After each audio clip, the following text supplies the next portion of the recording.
ਆਈਆਂ, ਤੁਹਾਡੀਆਂ ਪੱਗਾਂ ਵੀ ਆ ਗਈਆਂ, ਮੁੰਡੇ ਦੀ ਸ਼ੇਰਵਾਨੀ ਵੀ ਲੈ ਆਈਆਂ ਤੇ ਰੁਮਾਲਾ ਸਾਹਿਬ ਵੀ ਲੈ ਆਈਆਂ। ਤੇ ਨਾਲੇ ਮੈਂ ਇੱਕ ਸਲਾਹ ਕਰਨੀ ਸੀ ਤੁਹਾਡੇ ਨਾਲ। ਹੁਣ ਆਪਣਾ 골ਡ ਖਰੀਦਣ ਵਾਲਾ ਹੀ ਰਹਿ ਗਿਆ ਤੇ ਕੱਲ ਤੁਸੀਂ ਮੇਰੇ ਨਾਲ ਚੱਲਿਓ। ਕਿੱਥੋਂ ਲੈਣਾ ਉਹ? ਬੱਗਾ ਪੈਲੇਸ ਤੋਂ ਹੀ। ਉਹਨਾਂ ਕੋਲ ਬਹੁਤ ਵਧੀਆ ਵੈਰਾਈਟੀ ਹੈ। ਅੱਛਾ। ਹਾਂ, ਆਪਾਂ ਉੱਥੋਂ ਸੋਨਾ ਵੀ ਖਰੀਦ ਸਕਦੇ ਆ ਤੇ ਨਾਲੇ ਜੇ ਕੱਲ ਨੂੰ ਲੋੜ ਪੈ ਜੇ ਤਾਂ ਸੋਨੇ ਦੇ ਬਦਲੇ ਕੈਸ਼ ਵੀ ਲੈ ਸਕਦੇ ਆ। ਲਿਆ ਤਾਂ ਬਹੁਤ ਵਧੀਆ, ਮੈਂ ਤਾਂ ਜਾਣਾ ਹੀ ਸੀ ਉਹਨਾਂ ਵੱਲੋਂ ਡੈਕੋਰੇਸ਼ਨ ਦਾ ਸਮਾਨ ਲੈਣ। ਬੱਗਾ ਪੈਲੇਸ, ਤੁਹਾਡੀਆਂ ਬਹੁਤ ਸਾਰੀਆਂ ਲੋੜਾਂ ਲਈ ਇੱਕੋ ਥਾਂ। ਵਿਆਹ ਦੇ ਲਈ ਡੋਲੀ, ਮੰਡਪ, ਜਾਗੋ ਨਾਈਟ ਤੇ ਮਹਿੰਦੀ ਨਾਈਟ ਦਾ ਸਮਾਨ ਤੇ ਘੱਗਰੇ ਵੀ ਰੈਂਟ ਤੇ ਬੱਗਾ ਪੈਲੇਸ ਤੋਂ ਲੈ ਸਕਦੇ ਹੋ। Bagga palace 6618 Florin Road, Sacramento. ਹੋਰ ਜਾਣਕਾਰੀ ਲਈ ਰੋਹਿਤ ਜੀ ਨੂੰ ਕਾਲ ਕਰੋ 9163931872 916 393 1872। ਸਤਿ ਸ਼੍ਰੀ ਅਕਾਲ ਦੋਸਤੋ, ਮੈਂ ਹਾਂ ਤੁਹਾਡਾ ਆਪਣਾ ਸਤੀ ਸਤਵਿੰਦਰ। ਤੁਸੀਂ ਸੁਣ ਰਹੇ ਹੋ ਪੰਜਾਬੀ ਰੇਡੀਓ USA।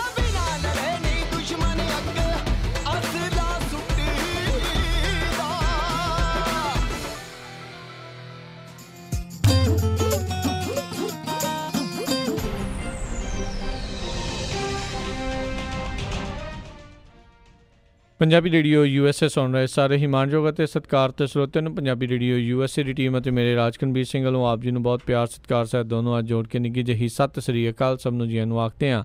ਸੋ ਤੇ ਪ੍ਰੋਗਰਾਮ ਖਬਰ ਤੇ ਨਜ਼ਰ ਦੇ ਵਿੱਚ ਆਪ ਸਭ ਦਾ ਸਵਾਗਤ ਹੈ। ਅੱਜ 19 ਜੂਨ ਦਿਨ ਸੋਮਵਾਰ ਤੇ ਆਪਣੇ ਨਾਲ ਸਵੇਰ ਦੇ ਖਬਰ ਤੇ ਨਜ਼ਰ ਪ੍ਰੋਗਰਾਮ 'ਚ ਜੁੜ ਚੁੱਕੇ ਨੇ ਮਿੰਟੂ ਗੁਰਸਰੀਆ ਜੀ ਮਲੋਟ ਸਟੂਡੀਓਜ਼ ਤੋਂ। ਮਿੰਟੂ ਜੀ ਨਿੱਘੀ ਜੀ ਨੂੰ ਪਿਆਰ ਭਰੀ ਸਤਿ ਸ੍ਰੀ ਅਕਾਲ। ਸ਼ੁਕਰੀਆ ਜੀ ਰਾਜਕਰਨਵੀਰ ਸਿੰਘ ਜੀ, ਸਾਰਿਆਂ ਨੂੰ ਸਤਿ ਸ੍ਰੀ ਅਕਾਲ। ਸਾਡੇ ਅੱਜ ਦੇ ਪ੍ਰੋਗਰਾਮ ਖਬਰ ਤੇ ਨਜ਼ਰ ਉਸ ਨੂੰ ਸਪਾਂਸਰ ਕਰਦੇ ਨੇ ਖਾਲਸਾ ਇੰਸ਼ੋਰੈਂਸ ਏਜੰਸੀ ਵਾਲੇ, ਜਿਨ੍ਹਾਂ ਦੇ ਕੋਲੋਂ ਤੁਸੀਂ ਹਰ ਇੱਕ ਤਰੀਕੇ ਦੀ ਇੰਸ਼ੋਰੈਂਸ ਕਰਵਾ ਸਕਦੇ ਹੋ। ਇੰਸ਼ੋਰੈਂਸ ਬਾਰੇ ਪਤਾ ਕਰਨ ਲਈ ਕਾਲ ਕਰੋ ਨੰਬਰ 408 272 2500। ਇਸ ਦੇ ਨਾਲ ਕ੍ਰਿਸ਼ਨ ਧਨੋਤਾ ਜੀ ਯੂਬਾ ਸਿਟੀ ਤੋਂ, ਅਮਰਜੀਤ ਸਿੰਘ ਦਸਾਂਝ ਯੂਬਾ ਸਿਟੀ ਤੋਂ, ਸੁੱਚਾ ਸਿੰਘ ਜੀ ਫਰੈਜ਼ਨੋ ਤੋਂ, ਗੁਰਪਾਲ ਸੋਹਲ ਜੀ ਕਲੋਵਿਸ ਤੋਂ, ਜੱਸੀ ਗਿੱਲ ਪਲੰਬਿੰਗ ਵਾਲੇ ਬੇਕਰਸਫੀਲਡ ਤੋਂ, ਪ੍ਰੀਤਮ ਸਿੰਘ ਤਲਵਿੰਦਰ ਸਿੰਘ ਗਿੱਲ ਬੇਕਰਸਫੀਲਡ ਤੋਂ, ਲਾਲੀ ਸਿੱਧੂ ਜੀ ਬੇਕਰਸਫੀਲਡ ਤੋਂ ਅਤੇ ਗੁਰਵਿੰਦਰ ਸਿੰਘ ਅਵਤਾਰ ਸਿੰਘ ਚਾਂਦੀ ਆਰਨੋ ਐਕਸਪ੍ਰੈਸ ਵਾਲੇ ਕੁਚੈਲ ਤੋਂ। ਇਹਨਾਂ ਸਾਰਿਆਂ ਦਾ ਬਹੁਤ ਬਹੁਤ ਧੰਨਵਾਦ ਕਰਦੇ ਹਾਂ। ਜੇਕਰ ਤੁਸੀਂ ਜਾਂ ਕੋਈ ਹੋਰ ਕਾਰੋਬਾਰ ਇਸ ਪ੍ਰੋਗਰਾਮ ਨੂੰ ਸਪਾਂਸਰ ਕਰਨਾ ਚਾਹੁੰਦੇ ਹੋ, ਸੰਪਰਕ ਕਰੋ ਨੰਬਰ 408 722 7698 ਦੇ ਉੱਤੇ। ਮਿੰਟੋ ਜੀ, ਗੱਲਬਾਤ ਦਾ ਸਿਲਸਿਲਾ ਸ਼ੁਰੂ ਕਰਦੇ ਹਾਂ। NDA ਨੇ ਕੀਤਾ ਰਾਸ਼ਟਰਪਤੀ ਦੇ ਉਮੀਦਵਾਰ ਦਾ ਐਲਾਨ। ਗੋਬਿੰਦ ਨਾਥ ਕੋਵਿੰਦ ਹੋਣਗੇ ਉਮੀਦਵਾਰ। ਮਾਫੀ ਚਾਹੁੰਦਾ, ਰਾਮਨਾਥ ਕੋਵਿੰਦ ਹੋਣਗੇ ਉਮੀਦਵਾਰ। ਜੀ ਰਾਜਕਰਨਵੀਰ ਸਿੰਘ ਜੀ, ਰਾਮਨਾਥ ਕੋਵਿੰਦ ਇਸ ਸਮੇਂ ਬਿਹਾਰ ਦਾ ਰਾਜਪਾਲ ਆ ਜੀ, ਬਿਹਾਰ ਦਾ ਮੌਜੂਦਾ ਰਾਜਪਾਲ ਆ। ਔਰ ਅੱਜ ਇਹਦਾ ਨਾਂ ਅਨਾਉਂਸ ਕਰਕੇ ਸਾਰਿਆਂ ਨੂੰ ਸਖਤੇ 'ਚ ਪਾ ਦਿੱਤਾ ਭਾਰਤੀ ਜਨਤਾ ਪਾਰਟੀ ਨੇ, ਕਿਉਂਕਿ ਨਰਿੰਦਰ ਮੋਦੀ ਤੇ ਅਮਿਤ ਸ਼ਾਹ ਹੀ ਇਸ ਸਾਰੇ ਕੰਮ ਨੂੰ ਆਪਣੇ ਹੱਥੀ ਲਈ ਬੈਠੇ ਸਨ। ਉਹ ਜਿਹੜੇ ਕਹਿੰਦੇ ਸੀ ਕਿ ਸਾਨੂੰ ਬਣਾ ਦਿਓ, ਸਾਨੂੰ ਬਣਾ ਦਿਓ, ਉਹਨਾਂ ਨੂੰ ਤੇ ਇਹਨਾਂ ਨੇ ਧੱਕ ਕੇ ਮਾਰਗਦਰਸ਼ਨ ਮੰਡਲ ਦੇ ਵਿੱਚ ਘੱਲ ਦਿੱਤਾ ਤੇ ਮੁੜ ਕੇ ਮਾਰਗਦਰਸ਼ਨ ਮੰਡਲ ਤੋਂ ਤੁਰਦੇ ਅਦਾਲਤ ਦੇ ਮੰਡਲ 'ਚ ਵੀ ਹੁਣ ਫਸ ਗਏ ਆ। ਅਡਵਾਨੀ ਸਾਹਿਬ ਹੋਰੀ ਉਹ ਤੇ ਜਿਵੇਂ ਕਹਿੰਦੇ ਨਾ ਕੰਡੇ ਰਾਖੀ ਕਰਦੇ ਰਹਿ ਗਏ ਤੇ ਭੌਰ ਨਜ਼ਾਰਾ ਲੈ ਗਏ, ਉਹ ਪਾਸੇ ਹੋ ਗਏ ਸਾਈਡ ਤੇ। ਇਸ ਨਾਂ ਨੂੰ ਕਿਸੇ ਨੇ ਚਿਤਵਿਆ ਹੀ ਨਹੀਂ ਸੀ, ਮਨ 'ਚ ਕਿਆਸਿਆ ਹੀ ਨਹੀਂ ਸੀ। ਪਰ ਚਨਕਿਆ ਨੀਤੀ ਵੀ ਤੇ ਇਹੋ ਹੀ ਕਹਿੰਦੀ ਹੈ ਨਾ ਕਿ ਜੇ ਤੁਸੀਂ ਕੋਈ ਕੰਮ ਨੇਪਰੇ ਚੜ੍ਹਨਾ ਹੈ ਤੇ ਉਹਦੇ 'ਚ ਗੋਪਨੀਯਤਾ ਅਰਥਾਤ ਕਿ ਤੁਹਾਡਾ ਪਰਦਾ ਹੋਣਾ ਬਹੁਤ ਜ਼ਰੂਰੀ ਹੈ। ਇਹਨਾਂ ਨੇ ਪਰਦਾ ਰੱਖਿਆ, ਕਮੇਟੀਆਂ ਬਣਾ ਕੇ ਉੱਧਰ ਤੁਰੇ ਫਿਰਦੇ ਰਹੇ। ਇਹਨੂੰ ਕਿਸੇ ਨੇ ਕਿਆਸਿਆ ਹੀ ਨਹੀਂ। ਅੱਜ ਜਦੋਂ ਅਚਨਚੇਤੀ ਅਮਿਤ ਸ਼ਾਹ ਨੇ ਐਲਾਨ ਕੀਤਾ ਤੇ ਸਾਰਿਆਂ ਦਾ ਮੱਥਾ ਠਣਕ ਗਿਆ। ਇਹ ਅਸਲ ਦੇ ਵਿੱਚ ਰਾਮਨਾਥ ਕੋਵਿੰਦ ਹੈ ਜਿਹੜਾ, ਇਹ ਦਲਿਤ ਆਗੂ ਹੈ ਯੂਪੀ ਦਾ। ਯੂਪੀ ਦੇ ਵਿੱਚ ਜਾਟਾਂ ਤੋਂ ਬਾਅਦ ਇੱਕ ਕਾਸਟ ਆਉਂਦੀ ਹੈ ਕੋਲੀ ਕਾਸਟ। ਉੱਥੇ 2 ਨੰਬਰ ਦੀ ਆਬਾਦੀ ਹੈ ਜੱਟਾਂ ਤੋਂ ਬਾਅਦ, ਜਿਹੜੀ ਅਨੁਸੂਚਿਤ ਜਾਤੀ ਹੈ, ਉਹਦਾ ਇਹ ਆਗੂ ਹੈ। ਅਸਲ ਦੇ ਵਿੱਚ ਇਹ ਵਕੀਲ ਆ, ਪੇਸ਼ੇ ਤੋਂ ਵਕੀਲ ਆ। ਦਿਲਚਸਪ ਗੱਲ ਇਹ ਕਿ ਕਿਸੇ ਸਮੇਂ ਮੁਰਾਰਜੀ ਦੇਸਾਈ ਦਾ, ਜਿਹੜਾ ਕਿ ਸਾਬਕਾ ਪ੍ਰਧਾਨ ਮੰਤਰੀ ਸੀਗਾ ਜੀ, ਮੁਰਾਰਜੀ ਦੇਸਾਈ ਦਾ ਇਹ OSD ਲੱਗਾ ਹੁੰਦਾ ਸੀ। OSD ਸੀ, ਜਿਸ ਤਰ੍ਹਾਂ ਜਿਹੜਾ ਕਮਲ ਸ਼ਰਮਾ ਹੁੰਦਾ ਸੀ ਭਾਰਤੀ ਜਨਤਾ ਪਾਰਟੀ ਦਾ ਇੱਥੋਂ ਦਾ ਪ੍ਰਦੇਸ਼ਕ ਪ੍ਰਧਾਨ, ਉਹ ਕਿਸੇ ਸਮੇਂ ਪ੍ਰਕਾਸ਼ ਸਿੰਘ ਬਾਦਲ ਦਾ ਝੋਲਾ ਚੁੱਕਦਾ ਹੁੰਦਾ ਸੀ, ਉਹਦਾ OSD ਸੀ, ਮੁੜ ਕੇ ਪ੍ਰਧਾਨ ਬਣ ਗਿਆ ਜੀ। ਇਸੇ ਤਰ੍ਹਾਂ ਇਹ ਮੁਰਾਰਜੀ ਦੇਸਾਈ ਦਾ OSD ਸੀ। ਬਾਅਦ ਦੇ ਵਿੱਚ ਵਕਾਲਤ ਵੀ ਕੀਤੀ ਇਹਨੇ, ਸਰਕਾਰ ਵੱਲੋਂ ਵੀ ਕੀਤੀ, ਆਪਣੇ ਪੱਧਰ ਤੇ ਪ੍ਰਾਈਵੇਟ ਪ੍ਰੈਕਟਿਸ ਵੀ ਕੀਤੀ। ਲੋਕਾਂ ਨੂੰ ਇਹਨੇ ਬਹੁਤ ਸਾਰੀ ਇਮਦਾਦ ਵੀ ਦਿੱਤੀ, ਜਿਹਨੂੰ ਆਪਾਂ ਕਾਨੂੰਨੀ ਇਮਦਾਦ ਕਹਿੰਦੇ ਹਾਂ, ਗਰੀਬਾਂ ਪਛੜਿਆ ਲੋਕਾਂ ਦੀ ਇਮਦਾਦ ਵੀ ਬਹੁਤ ਕੀਤੀ। ਫਿਰ ਬਾਅਦ 'ਚ 1990-92 ਵਿੱਚ ਇਹ ਰਾਜਨੀਤੀ 'ਚ ਆ ਗਿਆ। ਇਹ 2 ਵਾਰੀ ਰਾਜ ਸਭਾ ਦਾ ਮੈਂਬਰ ਬਣਿਆ। ਦਿਲਚਸਪ ਇੱਕ ਗੱਲ ਹੋਰ ਵੀ ਹੈ ਕਿ ਇਹ 2 ਵਾਰੀ ਰਾਜ ਸਭਾ ਦਾ ਮੈਂਬਰ ਬਣਿਆ, ਪਰ 2 ਵਾਰੀ ਲੋਕ ਸਭਾ ਚੋਣਾਂ 'ਚ ਗਿਆ, 2 ਵਾਰੀ ਹਾਰ ਗਿਆ।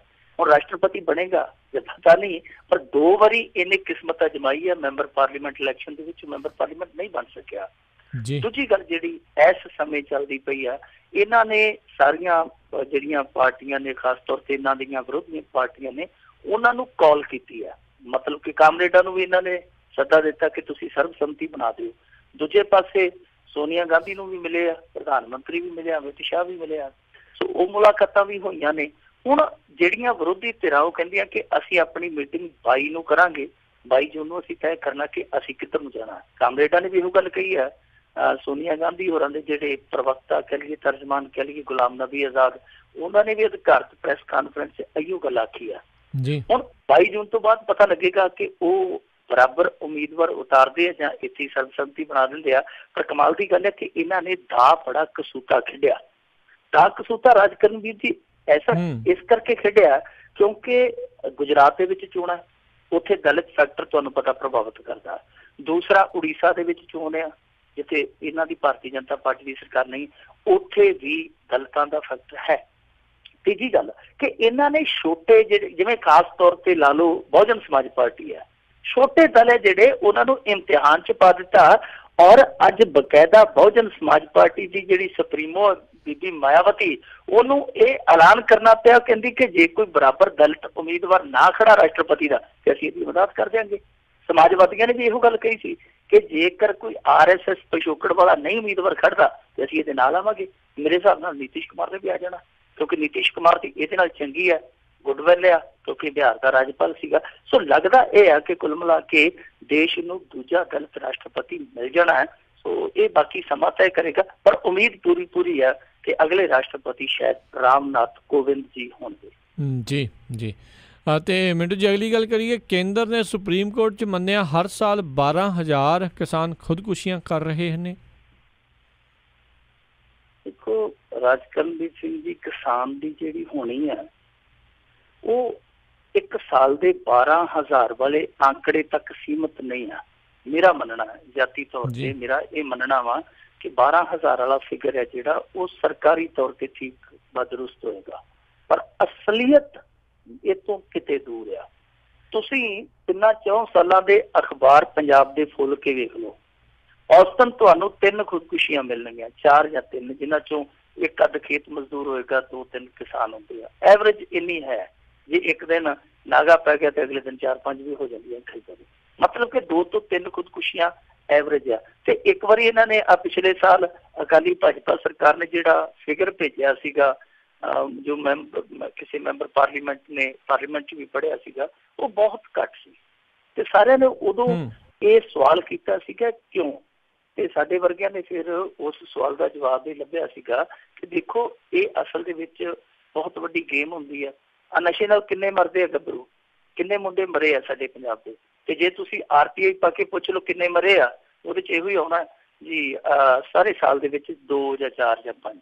ਕਿਉਂਕਿ ਜਿਹੜੀਆਂ ਇਸ ਤਰ੍ਹਾਂ ਦੀਆਂ ਮੌਤਾਂ ਹੁੰਦੀਆਂ ਉਹ ਕਿਸੇ ਦਾ ਹਾਰਟ ਫੇਲ ਕਹਿ ਦਿੰਦੇ ਆ, ਕਿਸੇ ਦਾ ਦਿਮਾਗ ਫੇਲ ਕਹਿ ਦਿੰਦੇ, ਕਿਸੇ ਦਾ ਕੁਛ ਕਹਿ ਦਿੰਦੇ ਆ, ਪਰ ਫੇਲ ਇਹਨਾਂ ਦੀ ਆਪਣੀ ਵਿਵਸਥਾ ਹੁੰਦੀ ਆ। ਇਸ ਤਰ੍ਹਾਂ ਬਹੁਤ ਸਾਰੀਆਂ ਖੁਦਕੁਸ਼ੀਆਂ ਲੁਕਾ ਲਈਆਂ ਜਾਂਦੀਆਂ ਹੇਠਲੇ ਪੱਧਰ ਤੇ, ਚਾਹੇ ਮੁਆਵਜ਼ਾ ਦੇ ਕੇ, ਚਾਹੇ ਉਹਨਾਂ ਨੂੰ ਖੁਦਕੁਸ਼ੀਆਂ ਵਾਲੇ ਖਾਨੇ ਵਿੱਚ ਨਾ ਪਾ ਕੇ, ਕਿਸੇ ਨਾ ਕਿਸੇ ਤਰੀਕੇ ਨਾਲ ਉਹ ਆંકੜਾ ਲੁਕਾ ਲਿਆ ਜਾਂਦਾ। ਕਿਉਂਕਿ ਜਿਹੜਾ ਆંકੜਾ ਖੁਦਕੁਸ਼ੀਆਂ ਵਾਲੇ ਖਾਨੇ 'ਚ ਦਰਜ ਹੋ ਗਿਆ ਉਹ ਮੁੜ ਕੇ ਕੌਮੀ ਅਪਰਾਧ ਰਿਕਾਰਡ ਬਿਊਰੋ 'ਚ ਚਲੇ ਜਾਣਾ। ਉਸ ਤੋਂ ਬਾਅਦ ਜਿਹੜਾ ਕੌਮੀ ਅਪਰਾਧ ਰਿਕਾਰਡ ਬਿਊਰੋ ਦਾ ਆંકੜਾ ਹੈ ਉਹ ਅਸੈਂਬਲੀ 'ਚ ਆ ਜਾਣਾ, ਤੇ ਜਿਹੜਾ ਅਸੈਂਬਲੀ 'ਚ ਆંકੜਾ ਆ ਗਿਆ ਉਹ ਇਹਨਾਂ ਦੇ ਮੱਥੇ ਤੇ ਬਦਨਾਮੀ ਦਾ ਟਿੱਕਾ ਬਣ ਕੇ ਚਿੱਪ ਜਾਣਾ। ਇਸ ਕਰਕੇ ਇਹ ਖੁਦਕੁਸ਼ੀਆਂ ਦੇ ਆંકੜੇ ਕੱਲਾ ਪੰਜਾਬ ਹੀ ਨਹੀਂ, ਹੋਰ ਵੀ ਸਟੇਟਾਂ ਜਿਹੜੀਆਂ ਉਹ ਲੁਕਾਉਂਦੀਆਂ ਛਪਾਉਂਦੀਆਂ। ਕਿ ਜੇ ਆਪਾਂ ਇਸ 12,000 ਵਾਲੇ ਆંકੜੇ ਨੂੰ ਲਈਏ ਕਿ ਇਹ ਅਧਿਕਾਰਤ ਹੈ, ਸਰਕਾਰੀ ਆંકੜਾ ਹੈ, ਤੇ ਫਿਰ ਹਕੀਕਤ ਹੈ ਜਿਹੜੀ ਉਹ ਇਹਦੇ ਤੋਂ ਦੁੱਗਣੀ ਤਿੱਗਣੀ ਚੌਗਣੀ ਵੀ ਹੋ ਸਕਦੀ ਹੈ, ਕਿੰਨੀ ਵੀ ਹੋ ਸਕਦੀ ਹੈ। ਗੈਰ ਸਰਕਾਰੀ ਆંકੜੇ ਆ ਜਿਹੜੇ ਉਹ ਇਹਨਾਂ ਤੋਂ ਬਹੁਤ ਦੂਰ ਆ। ਖੈਰ ਆਪਾਂ 12,000 ਨੂੰ ਲੈ ਕੇ ਚੱਲੀਏ ਰਾਜਕਰਨਵੀਰ ਸਿੰਘ ਜੀ, 12,000 ਵੀ ਥੋੜੇ ਨਹੀਂ। 12,000 ਦੀ ਜੇ ਔਸਤ ਕੱਢੀਏ ਤੇ 33 ਪੈਂਦੀ ਹੈ ਇੱਕ ਦਿਨ ਦੀ ਜੀ। 33 ਇੱਕ ਦਿਨ ਦੇ ਕਿਸਾਨ ਜਿਹੜੇ ਖੁਦਕੁਸ਼ੀ ਕਰਦੇ ਆ। ਇਹ ਸਰਕਾਰ ਦਾ ਆਪਣਾ ਕਥਨ ਆ, ਸਰਕਾਰ ਦੇ ਆંકੜੇ ਨੂੰ ਆਧਾਰ ਬਣਾ ਕੇ ਅਸੀਂ ਗੱਲ ਕਰਦੇ ਪਏ ਹਾਂ। ਪਰ ਦੂਜੇ ਪਾਸੇ ਦੇਖੀਏ, ਜੇ 1990 ਤੋਂ ਲੈ ਕੇ ਹੁਣ ਤੱਕ ਜਿਹੜੇ ਕਿਸਾਨ ਸੰਗਠਨਾਂ ਦੇ ਨਾਲ ਕੰਮ ਕਰਦੇ ਆ ਜਾਂ ਕਿਸਾਨ ਕਿੱਤੇ ਦੇ ਨਾਲ ਸੰਬੰਧਿਤ ਸਰਵੇ ਕਰਦੇ ਆ, ਉਹ ਲੋਕ ਦੱਸਦੇ ਆ ਕਿ 3 ਤੋਂ 4 ਲੱਖ ਕਿਸਾਨ ਹੈ ਜਿਹੜਾ ਮਰ ਚੁੱਕਾ ਹੁਣ ਤੱਕ। ਦੂਜੀ ਗੱਲ ਦੇਖੋ, ਇਸ ਸਮੇਂ ਤੱਕ ਇੱਕ ਫਿਗਰ ਜਿਹੜਾ ਉਹ ਅਨੁਮਾਨਿਤ ਇਹਨਾਂ ਦਾ ਆਪਣਾ ਉਹ ਇਹ ਹੈ ਕਿ 2001 ਤੋਂ 2011 ਤੱਕ 10 ਸਾਲਾਂ ਦੇ ਵਿੱਚ 90 ਲੱਖ ਕਿਸਾਨ ਕਿਸਾਨੀ ਤੋਂ ਬਾਹਰ ਹੋ ਗਏ। ਔਰ ਕਮਾਲ ਦੀ ਗੱਲ ਹੈ ਕਿ ਇਸ ਵਕਫੇ ਦੇ ਦੌਰਾਨ 3 ਕਰੋੜ 80 ਲੱਖ ਨਵੇਂ ਖੇਤ ਮਜ਼ਦੂਰ ਪੈਦਾ ਹੋ ਗਏ। ਇਹਦਾ ਮਤਲਬ ਹੈ ਕਿ ਕਿਸਾਨ ਖੇਤ ਮਜ਼ਦੂਰਾਂ ਦੇ ਵਿੱਚ ਕਨਵਰਟ ਹੋ ਰਹੇ ਆ, ਖੇਤੀ ਚੋਂ ਬਾਹਰ ਹੋ ਕੇ ਉਹ ਮਜ਼ਦੂਰਾਂ ਦੇ ਵਿੱਚ, ਲੇਬਰ ਦੇ ਵਿੱਚ ਜਾ ਕੇ ਕਨਵਰਟ ਹੋ ਰਿਹਾ। ਇਹ ਇੱਕ ਬਹੁਤ ਵੱਡਾ ਮਸਲਾ ਹੈ, ਪੇਚੀਦਾ ਮਸਲਾ ਹੈ। ਔਰ ਦੇਖੋ, ਸਭ ਤੋਂ ਵੱਡੀ ਗੱਲ ਰਾਜਕਰਨਵੀਰ ਸਿੰਘ ਜੀ ਇਹ ਆ ਕਿ ਖੇਤੀ ਸੈਕਟਰ ਉਹ ਸੈਕਟਰ ਜਿਹੜਾ ਕਿ ਇਸ ਦੇਸ਼ ਦੀ ਰੀੜ੍ਹ ਆ, ਔਰ ਉਸ ਸੈਕਟਰ ਦੇ ਨਾਲ ਜੁੜੇ ਜਿਹੜੇ ਧੰਦੇ ਆ ਉਹ ਪ੍ਰਫੁੱਲਤ ਹੋ ਰਹੇ ਆ। ਮਸਲਨ ਮੈਂ ਤੁਹਾਨੂੰ ਕੁਛ ਅੰਕੜੇ ਦੱਸ ਸਕਦਾ, ਜਿੱਦਾਂ ਫਰਟੀਲਾਈਜ਼ਰ ਬਣਾਉਣ ਵਾਲੀਆਂ ਕੋਈ ਕੰਪਨੀਆਂ, ਉਹਨਾਂ ਦੇ ਵਿੱਚੋਂ ਇੱਕ ਕੰਪਨੀ ਆ ਉਹ ਸਾਲਾਨਾ 9000 ਕਰੋੜ ਰੁਪਈਆ ਕਮਾਉਂਦੀ ਆ। ਇੱਕ ਸਪਰੇਹਾਂ ਬਣਾਉਣ ਵਾਲੀ ਕੰਪਨੀ ਹੈ ਉਹ 12000 ਕਰੋੜ ਰੁਪਈਏ ਦਾ ਬਿਜ਼ਨਸ ਕਰਦੀ ਹੈ। ਯਾਨੀ ਉਹਦਾ ਫਾਇਦਾ ਹੈ, ਮੁਨਾਫਾ, ਸ਼ੁੱਧ ਮੁਨਾਫਾ ਜਿਹਨੂੰ ਕਹਿੰਦੇ ਆ। ਹੋਰ ਤੇ ਹੋਰ ਛੱਡੋ, ਆ ਜਿਹੜੇ ਪੰਪ ਸੈੱਟ ਬਣਾਉਂਦੇ ਆ, ਪਾਈਪਾਂ ਬਣਾਉਂਦੇ ਆ, ਕੇਬਲ ਬਣਾਉਂਦੇ ਆ, ਬੋਰਾਂ ਵਾਲਾ ਸਮਾਨ, ਜੇ ਇਹਦਾ ਬਿਜ਼ਨਸ ਲਾਈਏ ਨਾ, ਇਹ 1 ਸਾਲ ਦਾ 1 ਲੱਖ ਕਰੋੜ ਰੁਪਈਏ ਦਾ ਬਣਦਾ। ਯਾਨੀ ਜਿਹੜੇ ਇਸ ਖੇਤੀ ਦੇ ਨਾਲ ਜੁੜੇ ਧੰਦੇ ਆ ਉਹ ਤੇ ਪ੍ਰਫੁੱਲਤ ਹੋ ਰਹੇ ਆ, ਉਹ ਮਾਲਾਮਾਲ ਹੋ ਰਹੇ ਆ। ਜਿਹੜੀ ਖੇਤੀ ਹੈ ਉਹ ਤਬਾਹ ਹੋ ਰਹੀ ਹੈ, ਕਿਸਾਨ ਜਿਹੜੇ ਆ ਉਹ ਤਬਾਹ ਹੋ ਰਹੇ ਆ। ਸੋ ਇਸ ਪਾਸੇ ਸਾਫ਼ ਤੌਰ ਤੇ ਨਜ਼ਰ ਆਉਂਦਾ ਕਿ ਇਸ ਪਾਸੇ ਇਹਨਾਂ ਦੀ ਬਹੁਤੀ ਤਵੱਜੋ ਨਹੀਂ ਹੈ, ਬਹੁਤੀ ਨਿਗਾਹ ਨਹੀਂ ਹੈ। ਪਰ ਜ਼ਰੂਰਤ ਇਸ ਗੱਲ ਦੀ ਹੈ ਕਿ ਹੁਣ ਇਹਨਾਂ ਖੁਦਕੁਸ਼ੀਆਂ ਤੇ ਕੁਛ ਨਾ ਕੁਛ ਕੀਤਾ ਜਾਵੇ। ਇਹ ਨਹੀਂ ਹੈ ਕਿ ਉੱਥੇ ਅਸੈਂਬਲੀ 'ਚ ਬੈਠੇ ਤੇ ਉੱਥੇ ਅੰਕੜੇ ਪੜ੍ਹ ਦਿੱਤੇ, ਜੇ ਸੁਪਰੀਮ ਕੋਰਟ 'ਚ ਉੱਥੇ ਅਦਾਲਤ ਲੱਗੀ ਤੇ ਉੱਥੇ ਅੰਕੜੇ ਪੜ੍ਹ ਦਿੱਤੇ, ਥੋੜੀਆਂ ਜਿਹੀਆਂ ਅੱਖਾਂ ਕਿਸੇ ਨਾ ਕਿਸੇ ਨੇ ਵਿੱਚ ਉੱਠ ਕੇ ਨਮ ਕਰ ਲਈਆਂ, ਥੋੜੇ ਜਿਹੇ ਨੇ ਬੁੱਲ ਖੁਸ਼ਕ ਕਰ ਲਏ। ਇਸ ਤਰ੍ਹਾਂ ਨਹੀਂ, ਇੱਕ ਠੋਸ ਕੰਕਰੀਟ ਨੀਤੀ ਔਰ ਇੱਕ ਕੌਮੀ ਨੀਤੀ। ਯਾਦ ਰੱਖਿਓ, ਸਟੇਟ ਸਰਕਾਰਾਂ ਇਸ ਮੁੱਦੇ 'ਚ ਬਹੁਤਾ ਕੁਛ ਨਹੀਂ ਕਰ ਸਕਦੀਆਂ। ਸੋ ਜ਼ਰੂਰਤ ਹੈ ਕਿ ਕੌਮੀ ਕ੍ਰਿਸ਼ੀ ਨੀਤੀ, ਜਿਹਨੂੰ ਆਪਾਂ ਕੌਮੀ ਖੇਤੀ ਨੀਤੀ ਕਹਾਂਗੇ, ਕਿ ਜਿੰਨਾ ਚਿਰ ਕੌਮੀ ਖੇਤੀ ਨੀਤੀ ਨਹੀਂ ਲਿਆਉਂਦੇ ਉਹਨਾਂ ਚਿਰ ਗੱਲ ਨਹੀਂ ਬਣੇਗੀ। ਸੋ ਇਹ ਨੀਤੀ ਘੜੇ ਆ ਜਿਹੜੇ ਪਾਲਿਸੀ ਮੇਕਰ ਨੇ, ਪਾਲਿਸੀ ਮੇਕਰਾਂ ਨੂੰ ਆਪਣੇ ਸਿਰ, ਵੈਸੇ ਉਹਨਾਂ ਦੇ ਸਿਰ ਬਹੁਤ ਵੱਡੇ ਆ, ਬਹੁਤ ਕਿਤਾਬਾਂ ਉਹਨਾਂ ਦੇ ਸਿਰ ਦੇ ਵਿੱਚ ਸਮਾਈਆਂ, ਪਰ ਉਹ ਜਿਹੜੀਆਂ ਕਿਤਾਬਾਂ ਦੇ ਗਿਆਨ ਆ ਉਹ ਉਸ ਪਾਸੇ, ਜ਼ਮੀਨੀ ਪਾਸੇ ਉਹਨਾਂ ਨੂੰ ਨਹੀਂ ਆਉਣ ਦਿੰਦੇ। ਉਹਨਾਂ ਨੂੰ ਜ਼ਮੀਨ ਤੇ ਜਾ ਕੇ ਸੋਚਣਾ ਪਵੇਗਾ, ਔਰ ਸੋਚਣਾ ਇਹ ਪਵੇਗਾ ਕਿ ਮੱਟੀਆਂ ਵਿੱਚ ਮੌਤ ਭਰੀ ਤੇ ਘੜਿਆਂ ਵਿੱਚ ਨਾਸ, ਇਹਨਾਂ ਦੇ ਹੱਥਾਂ 'ਚ ਕੌਣ ਰੱਸੇ ਦੇ ਗਿਆ ਤੇ ਕਿਹੜਾ ਪਾ ਗਿਆ ਬੋਝੇ ਸਲਫਾਸ। ਇੰਨੀ ਗੱਲ ਉਹ ਸਮਝ ਲੈਣ ਤੇ ਸਾਰੇ ਮਸਲੇ ਹੱਲ ਹੋ ਜਾਣਗੇ। ਜੀ ਜੀ। ਅਗਲੀ ਆਪਾਂ ਮਿੰਟੋ ਜੀ ਗੱਲ ਕਰੀਏ ਵੀ ਗਾਇਤਰੀ ਪ੍ਰਜਾਪਤੀ ਨੂੰ 10 ਕਰੋੜ 'ਚ ਜ਼ਮਾਨਤ ਮਿਲੀ ਸੀ। ਦੇਖੋ, ਭਾਈ ਗੁਰਦਾਸ ਜੀ ਨੇ ਆਪਣੀਆਂ ਵਾਰਾਂ 'ਚ ਕਿਹਾ ਸੀ, ਕਾਜੀ ਹੋਏ ਰਿਸ਼ਵਤੀ ਵੱਡੀ ਲੈ ਕੇ ਹੱਕ ਗਵਾਏ। ਕਿਸ ਸਮੇਂ ਦੀ ਗੱਲ ਉਹਨਾਂ ਨੇ ਕੀਤੀ ਸੀ, ਕਿਸ ਦੌਰ ਦੇ ਵਿੱਚ? ਉੱਥੋਂ ਤੁਰਦੇ ਤੁਰਦੇ ਅਸੀਂ 21ਵੀਂ ਸਦੀ 'ਚ ਆ ਗਏ। ਯਾਨੀ ਕਾਜੀ ਉਦੋਂ ਵੀ ਰਿਸ਼ਵਤੀ ਸਨ, ਕਾਜੀ ਅੱਜ ਵੀ ਰਿਸ਼ਵਤੀ ਹੈ। ਫਿਰ ਸੁਧਾਰ ਕੀ ਹੋਇਆ? ਦੂਜੀ ਗੱਲ ਜਿਹੜੀ ਇਹ ਗਾਇਤਰੀ ਪ੍ਰਜਾਪਤੀ ਦੀ ਆ, ਇਹ ਗਾਇਤਰੀ ਪ੍ਰਜਾਪਤੀ ਕੌਣ ਸੀ ਇਹ ਜਾਣਨਾ ਬਹੁਤ ਲਾਜ਼ਮੀ ਹੈ, ਕਿਉਂਕਿ ਬਹੁਤ ਸਾਰੇ ਨਿਰਾਸ਼ ਲੋਕਾਂ ਨੂੰ ਥੋੜਾ ਜਿਹਾ ਉਤਸ਼ਾਹ ਮਿਲ ਸਕਦਾ ਹੈ ਇਹਦੀ ਕਹਾਣੀ ਸੁਣ ਕੇ। ਕਿਸੇ ਸਮੇਂ ਇਹ BPL ਕਾਰਡ ਹੋਲਡਰ ਸੀ। BPL ਕਾਰਡ ਹੋਲਡਰ ਦਾ ਮਤਲਬ ਹੈ ਭਾਰਤ ਦੇ ਵਿੱਚ ਜਿਹਦੀ ਰੋਜ਼ਾਨਾ ਦੀ ਆਮਦਨ 150 ਰੁਪਇਆ ਹੋਵੇ ਜਾਂ ਇਸ ਤੋਂ ਥੱਲੇ ਹੋਵੇ, ਉਹਨੂੰ ਕਹਿੰਦੇ BPL ਕਾਰਡ ਹੋਲਡਰ। ਇਹ BPL ਕਾਰਡ ਹੋਲਡਰ ਕਦੋਂ BMW ਹੋਲਡਰ ਬਣਿਆ ਪਤਾ ਹੀ ਨਹੀਂ ਲੱਗਿਆ ਕਿਸੇ ਨੂੰ। ਔਰ ਇਹਦਾ ਕਾਰਨ, ਇਹਦਾ ਫਾਰਮੂਲਾ ਸਿਰਫ ਇਹੋ ਸੀ ਕਿ ਮੁਲਾਇਮ ਸਿੰਘ ਯਾਦਵ ਦੇ ਚਰਨਾਂ ਵਿੱਚ ਜਾ ਲੱਗਿਆ, ਚਰਨ ਘੁੱਟ ਘੁੱਟ ਕੇ ਐਸਾ ਫਲ ਪਾਇਆ ਕਿ ਮਾਈਨਿੰਗ ਮਿਨਿਸਟਰ ਬਣ ਗਿਆ। ਔਰ ਪਤਾ ਨਹੀਂ ਉੱਥੋਂ ਇਹਨੇ ਕੀ ਖੋਦਿਆ, ਸੋਨਾ ਖੋਦਿਆ, ਚਾਂਦੀ ਖੋਦੀ ਜਾਂ ਰੇਤ ਖੋਦੀ, ਪਤਾ ਨਹੀਂ ਕੀ ਕੁਛ ਖੋਦਾ ਰਿਹਾ। ਇਹ ਫਿਰ ਦਿਨਾਂ ਦੇ ਵਿੱਚ ਇਹਦੀ ਗੁੱਡੀ ਚੜ੍ਹਦੀ ਗਈ। ਆ ਹੁਣ ਜਦੋਂ ਇਹ ਜੇਲ੍ਹ ਦੇ ਵਿੱਚ ਗਿਆ, ਆ ਪਿੱਛੇ ਜੇ ਇਹਦਾ ਇੱਕ ਸ਼ਾਪਿੰਗ ਮਾਲ ਡਿੱਗਿਆ ਬਹੁਤ ਵੱਡਾ, ਇਹ ਗੈਰ ਕਾਨੂੰਨੀ ਢੰਗ ਨਾਲ ਬਣਿਆ ਸੀਗਾ। ਪਰ ਅਸਲ ਦੇ ਵਿੱਚ ਇਹਦੀ ਕਿਸਮਤ ਮਾੜੀ ਕਦੋਂ ਹੋਈ? ਇਹਦੀ ਕਿਸਮਤ ਮਾੜੀ ਹੋਈ ਜਦੋਂ ਇਲੈਕਸ਼ਨ ਸਨ, ਆਪਣੇ ਪੰਜਾਬ ਦੇ ਤੇ ਯੂਪੀ ਦੇ ਇਕੱਠੇ ਇਲੈਕਸ਼ਨ ਸਨ। ਹਾਲਾਂਕਿ ਉਹਨਾਂ ਦੇ 7 ਗੇੜਾਂ 'ਚ ਸਨ, ਇਸ ਕਰਕੇ ਥੋੜਾ ਜਿਹਾ ਫਰਕ ਸੀ ਸ਼ਡਿਊਲ ਦਾ, ਪਰ ਤਕਰੀਬਨ ਇਕੱਠੇ ਹੀ ਸਨ, ਨੋਟੀਫਿਕੇਸ਼ਨ ਇਕੱਠੇ ਜਾਰੀ ਹੋਏ ਸਨ। ਉਸ ਦੌਰਾਨ ਇਹਦੇ ਤੇ ਇੱਕ FIR ਲੌਜ ਹੋਈ ਸੀ। ਇੱਕ ਬੀਬੀ ਨੇ ਜਾ ਕੇ ਪੁਲਿਸ ਕੋਲ ਇਹ ਸ਼ਿਕਾਇਤ ਕੀਤੀ ਸੀ ਕਿ ਇਸ ਬੰਦੇ ਨੇ ਨਾ ਸਿਰਫ ਮੈਨੂੰ ਵਰਤਿਆ ਬਲਕਿ ਮੇਰੀ ਨਾਬਾਲਗ ਧੀ ਤੇ ਵੀ ਇਹਨੇ ਮੈਲੀ ਅੱਖ ਰੱਖੀ। ਔਰ ਇਹ ਨਹੀਂ, ਇਹਦੇ ਕੁਝ ਸਾਥੀ ਵੀ ਇਸ ਕੁਕਰਮ ਦੇ ਵਿੱਚ ਸ਼ਾਮਲ ਸਨ। ਪੁਲਿਸ ਕਿਉਂਕਿ ਯੂਪੀ ਸਰਕਾਰ ਤੋਂ ਡਰਦੀ ਸੀ, ਉਸ ਸਮੇਂ ਇਹਨਾਂ ਦੀ ਸਰਕਾਰ ਸੀ, ਦਬਦਬਾ ਸੀ, ਬੰਦਾ ਇਹ ਪਤਾ ਹੀ ਆ। ਪੁਲਿਸ ਡਰਦੀ ਨੇ ਇਹਦੀ ਸ਼ਿਕਾਇਤ ਦਰਜ ਨਹੀਂ ਕੀਤੀ। ਬੀਬੀ ਫਿਰ ਇੱਕ ਵਕੀਲ ਦੇ ਰਾਹੀਂ ਸੁਪਰੀਮ ਕੋਰਟ 'ਚ ਜਾ ਕੇ ਫਰਿਆਦ ਕਰ ਬੈਠੀ। ਉਹਨੇ ਆਖਿਆ ਜੀ ਮੈਨੂੰ ਨਿਆਂ ਦਿਓ, ਮੈਨੂੰ ਇਨਸਾਫ ਦਿਓ। ਫਿਰ ਸੁਪਰੀਮ ਕੋਰਟ ਦੇ ਹੁਕਮਾਂ ਤੇ FIR ਦਰਜ ਕਰਨੀ ਪਈ। ਕਮਾਲ ਦੀ ਗੱਲ ਹੈ ਕਿ FIR ਦਰਜ ਕਰਨ ਤੋਂ ਬਾਅਦ ਯੂਪੀ ਪੁਲਿਸ ਇਹਨੂੰ ਫੜ ਹੀ ਨਹੀਂ ਸਕੀ, ਜਦ ਕਿ ਇਹ ਆਪਣੇ ਹਲਕਿਆਂ 'ਚ ਰੈਲੀਆਂ ਕਰਦਾ ਫਿਰਦਾ ਸੀ। ਇੱਥੋਂ ਤੱਕ ਕਿ ਵੋਟਾਂ ਪਾਉਣ ਵਾਲੇ ਦਿਨ ਇਹ ਜਦੋਂ ਵੋਟ ਪਾਉਣ ਆਇਆ ਤੇ ਯੂਪੀ ਪੁਲਿਸ ਇਹਨੂੰ ਪ੍ਰੋਟੈਕਟ ਕਰਦੀ ਪਈ ਸੀ, ਕਿਸੇ ਨੇ ਹੱਥ ਹੀ ਨਹੀਂ ਲਾਇਆ। ਫਿਰ ਥੋੜੀ ਜਿਹੀ ਸਖਤੀ ਹੋਈ ਤੇ ਇਹਨੂੰ 15 ਮਾਰਚ ਨੂੰ ਅਰੈਸਟ ਕਰ ਲਿਆ ਗਿਆ ਸੀ। 15 ਮਾਰਚ ਨੂੰ ਅਰੈਸਟ ਕੀਤਾ ਗਿਆ। ਇਹਦੇ ਤੇ ਮੁਕੱਦਮਾ ਪੋਸਕੋ ਅਧੀਨ ਚਲਾਇਆ ਗਿਆ ਸੀ। ਪੋਸਕੋ ਇੱਕ ਇਹਨਾਂ ਨੇ ਨਵਾਂ ਕਾਨੂੰਨ ਬਣਾਇਆ ਜਿਹਨੂੰ protection of children from sexual offence ਕਹਿੰਦੇ ਹੁੰਦੇ ਆ। ਪੋਸਕੋ ਇੱਕ ਅੱਡ ਕਾਨੂੰਨ ਬਣਾਇਆ, ਉਹਦੀ ਅੱਡ ਸੁਣਵਾਈ ਹੁੰਦੀ ਆ। ਉਸ ਜੱਜ ਨੇ ਜਿਹੜਾ ਕਿ ਉਸ ਕੇਸ ਦੀ ਸੁਣਵਾਈ ਕਰਦਾ ਪਿਆ ਸੀ, ਉਹਨੇ ਇਹਨੂੰ 39 ਦਿਨਾਂ ਬਾਅਦ ਜ਼ਮਾਨਤ ਦੇ ਦਿੱਤੀ।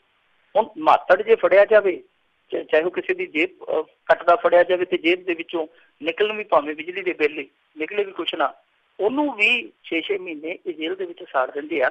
ਬਲਾਤਕਾਰ ਔਰ ਨਾਬਾਲਗ ਦਾ ਸ਼ੋਸ਼ਣ ਕਰਨ ਦੇ ਦੋਸ਼ ਇਹ ਪੋਸਕੋ ਲੱਗੀ ਹੋਈ ਤੇ ਇਹਨੂੰ 39 ਦਿਨਾਂ ਬਾਅਦ ਜ਼ਮਾਨਤ ਦੇ ਦਿੱਤੀ। ਸਾਰੀ ਭਾਰਤ ਦੀ ਜੁਡੀਸ਼ਰੀ ਹਿੱਲ ਗਈ ਕਿ ਜੱਜ ਕਿਹੋ ਜਿਹਾ ਸੀ, ਕੌਣ ਹੈ ਜੱਜ ਜੀ। ਪਤਾ ਕੀਤਾ ਗਿਆ, ਕਹਿੰਦੇ ਜੀ ਜੱਜ OP ਮਿਸ਼ਰਾ ਜਿਹੜਾ ਕੁਛ ਦਿਨਾਂ ਬਾਅਦ ਰਿਟਾਇਰ ਹੋਣ ਵਾਲਾ। ਇਲਾਹਾਬਾਦ ਹਾਈ ਕੋਰਟ ਨੂੰ ਸ਼ੱਕ ਪੈ ਗਿਆ। ਉਹਨੇ ਆਖਿਆ ਇਹਦੀਆਂ ਪਰਤਾਂ ਫੋਲ ਕੇ ਦੇਖੋ, ਇਹਦਾ ਥੋੜਾ ਜਿਹਾ ਝੱਗਾ ਚੁੱਕ ਕੇ ਵੇਖੋ ਕਿ ਥੱਲੇ ਕੀ ਆ।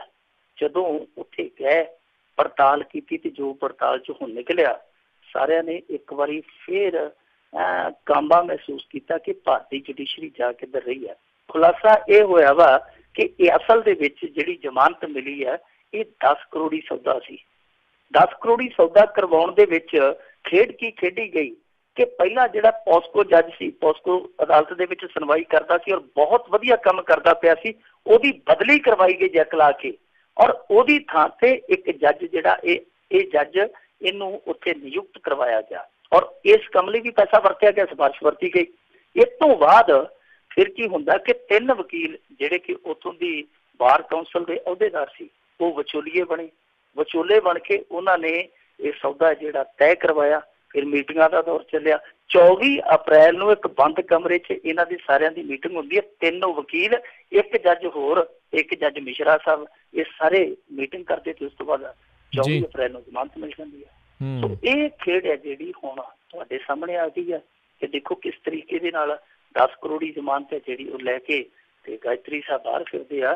ਪਰ ਇਸ ਜ਼ਮਾਨਤ ਨੇ ਇੱਕ ਵਾਰੀ ਫਿਰ ਜੁਡੀਸ਼ਰੀ ਨੂੰ ਸਵਾਲਾਂ ਦੇ ਘੇਰੇ ਵਿੱਚ ਖੜਾ ਕਰ ਦਿੱਤਾ। ਸਵਾਲ ਹੀ ਕਿਉਂ, ਦਾਗ ਵੀ ਲੱਗੇ ਆ। ਇਸ ਤਰ੍ਹਾਂ ਦਾ ਮਾਮਲਾ ਵੈਸੇ ਭਾਰਤ ਦੀ ਜੁਡੀਸ਼ਰੀ 'ਚ ਪਹਿਲਾ ਨਹੀਂ ਹੈ ਤੇ ਨਾ ਹੀ ਮੈਂ ਸਮਝਦਾ ਆਖਰੀ ਹੋਏਗਾ। ਤੁਹਾਨੂੰ ਯਾਦ ਹੋਣਾ ਪੰਜਾਬ ਦੇ ਵਿੱਚ ਇੱਕ ਜੱਜ ਦੇ ਘਰ ਪੈਸਾ ਚੱਲਿਆ ਸੀ ਤੇ ਉਸੇ ਨਾਂ ਦੀ ਇੱਕ ਬੀਬੀ ਜੱਜ ਸੀ, ਉਸੇ ਨਾਂ ਦਾ ਉਹ ਜਿਹੜਾ ਮਰਦਾਨਾ ਜੱਜ ਸੀ ਉਹਦੇ ਭੁਲੇਖੇ ਬੀਬੀ ਦੀ ਕੋਠੀ 'ਚ ਚਲੇ ਗਿਆ ਸੀ ਪੈਕੀ ਭਰਿਆ ਨੋਟਾਂ ਦਾ। ਉਹ ਵੀ ਰੌਲਾ ਪਿਆ, ਉਹ ਕੇਸ ਅੱਜ ਤੱਕ ਵੀ ਚੱਲਦਾ। ਇੱਕ ਇਸੇ ਤਰ੍ਹਾਂ ਦਾ ਗੁਜਰਾਤ ਦਾ ਜੱਜ ਵੀ ਸਾਹਮਣੇ ਆਇਆ ਸੀ ਪਿਛਲੇ ਸਾਲ। ਦੇਖੋ ਹਰੇਕ ਧਾਰਾ ਦੀ ਸਜ਼ਾ ਨਿਰਧਾਰਿਤ ਹੁੰਦੀ ਹੈ ਕਿ ਮਿਨੀਮਮ ਇੰਨੀ ਤੇ ਮੈਕਸੀਮਮ ਇੰਨੀ। ਉਸ ਸੱਜਣ ਨੇ ਕੀ ਕੀਤਾ, ਉਹ ਵੀ ਰਿਟਾਇਰਮੈਂਟ ਤੇ ਸੀ। ਇਹ ਪਤਾ ਨਹੀਂ ਰਿਟਾਇਰਮੈਂਟ ਦੇ ਵੇਲੇ ਜ਼ਿਆਦਾ ਕਿਉਂ ਲਾਲਚ ਕਰਦੇ ਆ ਕਿ ਚਲੋ ਥੋੜਾ ਜਿਹਾ ਸਮਾਨ ਸੰਦੂਕ 'ਚ ਪਾ ਕੇ ਨਾਲ ਲੈ ਚਲੀਏ। ਸੋ ਉਹਨੇ ਵੀ ਕੀ ਕੀਤਾ ਸੀ ਕਿ ਜਿਹੜੀ ਮਿਨੀਮਮ ਸਜ਼ਾ, ਮਸਲਨ ਕਿ ਕਿਸੇ ਧਾਰਾ ਦੇ ਵਿੱਚ 3 ਸਾਲ ਤੋਂ ਘੱਟ ਕੋਈ ਜੱਜ ਸਜ਼ਾ ਸੁਣਾ ਹੀ ਨਹੀਂ ਸਕਦਾ, ਪਰ ਉਹਨੇ ਸਾਰੀ ਧਾਰਾ ਹੀ ਤੋੜ ਦਿੱਤੀ ਸੀ। ਤੋੜ ਕੇ ਕਿਹਾ ਕਿ 6 ਮਹੀਨੇ ਦੀ ਥਾਂ ਤੇ ਉਹਨੇ ਸਾਲ ਪਹਿਲਾਂ ਕੱਟੀ ਸੀ ਤੇ ਉਹ ਘਰੋਂ ਤੁਰ ਪਿਆ ਤਸਕਰ। ਉਦੋਂ ਵੀ ਰੌਲਾ ਪੈ ਗਿਆ। ਸੋ ਇਸ ਤਰ੍ਹਾਂ ਦਾ ਜਿਹੜਾ ਸਾਰਾ ਕੁਛ ਚੱਲਦਾ ਪਿਆ, ਉਹ ਲੋਕ ਹੁਣ ਇਸ ਜੁਡੀਸ਼ਰੀ ਤੋਂ ਪਹਿਲਾਂ ਹੀ ਥੋੜਾ ਜਿਹਾ ਪਿੱਛੇ ਹਟੇ ਪਏ ਸਨ। ਉਸ ਭਰੋਸੇ ਨੂੰ ਇਹੋ ਜਿਹੀਆਂ ਘਟਨਾਵਾਂ ਨੇ ਹੋਰ ਵੀ ਖੋਰਾ ਲਾਇਆ। ਹੁਣ ਤੇ ਲੋਕ ਸ਼ਰੇਆਮ ਕਹਿਣ ਲੱਗ ਪਏ ਆ ਕਿ ਇਮਾਨ ਵਿਕਦਾ ਹੈ, ਖੂਨ ਵਿਕਦਾ, ਜੇਬ 'ਚ ਸੌਦਾ ਚਾਹੀਦਾ, ਇੱਥੇ ਲੋਨ ਵੀ ਵਿਕਦਾ, ਇੱਥੇ ਕਾਨੂੰਨ ਵੀ ਵਿਕਦਾ। ਸੋ ਇਸ ਪਾਸੇ ਥੋੜਾ ਜਿਹਾ ਧਿਆਨ ਦੇਣ ਦੀ ਜ਼ਰੂਰਤ ਆ। ਜੇ ਜੁਡੀਸ਼ਰੀ ਇਹਨਾਂ ਦੀ ਬਰਬਾਦ ਹੋ ਗਈ, ਕਹਾਣੀ ਖਤਮ ਹੋ ਜਾਊਗੀ।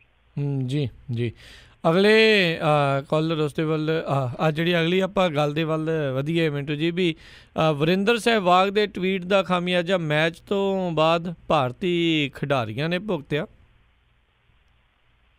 ਦੇਖੋ ਕਦੇ ਨੂੰ ਨਜ਼ਫਗੜ੍ਹ ਦਾ ਨਵਾਬ ਕਿਆ ਕਰਦਾ ਸੀ, ਨਜ਼ਫਗੜ੍ਹ ਦਾ ਨਵਾਬ ਕਿਆ ਕਰਦੇ ਸਨ। ਇਹ ਅਸਲ ਦੇ ਵਿੱਚ ਹਰਿਆਣਵੀ ਆ, ਜਾਟ ਆ, ਹਰਿਆਣਵੀ ਜੱਟ ਤੁਹਾਨੂੰ ਪਤਾ ਹੀ ਅੱਖਰ ਸੁਭਾਅ ਦੇ ਹੁੰਦੇ ਆ। ਇਹਨੂੰ ਨਜਫਗੜ੍ਹ ਦੇ ਨਵਾਬ ਦਾ ਰੁਤਬਾ ਮਿਲਿਆ ਸੀ, ਪਰ ਮੈਂ ਕਹਿੰਦਾ ਕਿ ਹੁਣ ਨਜਫਗੜ੍ਹ ਦਾ ਨਹੀਂ, ਹੁਣ ਬੱਕੜਵਾ ਦਾ ਨਵਾਬ ਆ। ਇਹਨੇ ਬੱਕੜਵਾ ਮਾਰਦਾ ਬੰਦਾ। ਗੁਰਮੇਹਰ ਕੌਰ ਦੇ ਮਾਮਲੇ 'ਚ ਇਹਨੇ ਕੀ ਕੀਤਾ ਸੀ, ਇਹਨੂੰ ਕੀ ਬੋਲਣ ਦੀ ਜ਼ਰੂਰਤ ਸੀ? ਜਾਣ ਕੇ ਉਸ ਵਿਵਾਦ ਦੇ ਵਿੱਚ ਕੁੱਦਿਆ। ਔਰ ਇਸ ਬੰਦੇ ਨੇ ਇਹ ਵੀ ਨਹੀਂ ਵੇਖਿਆ ਕਿ ਜਿਹੜੀ ਵੀਡੀਓ ਨੂੰ ਉਹ ਟਾਰਗੇਟ ਕਰਦਾ ਪਿਆ, ਉਸ ਵੀਡੀਓ ਦੇ ਵਿੱਚ ਉਹ 36 ਭਾਗ ਸਨ ਉਸ ਵੀਡੀਓ ਦੇ, ਉਹਨਾਂ ਦੇ ਵਿੱਚੋਂ ਕੱਢ ਕੇ ਇੱਕ ਨੂੰ ਨਿਸ਼ਾਨਾ ਬਣਾ ਕੇ ਔਰ ਉਹ ਵੀਡੀਓ ਵਾਇਰਲ ਕੀਤੀ ਗਈ। ਮੁੜ ਕੇ ਇੱਕ ਦੇ ਆਧਾਰ ਤੇ ਇਹਨੇ ਟਿੱਪਣੀ ਕਰ ਦਿੱਤੀ, ਜਦ ਕਿ ਉਹ ਅਸਲੀ ਪੂਰੀ ਵੀਡੀਓ ਜਿਹੜੀ ਬਾਅਦ ਦੇ ਵਿੱਚ ਸਾਹਮਣੇ ਵੀ ਆ ਗਈ।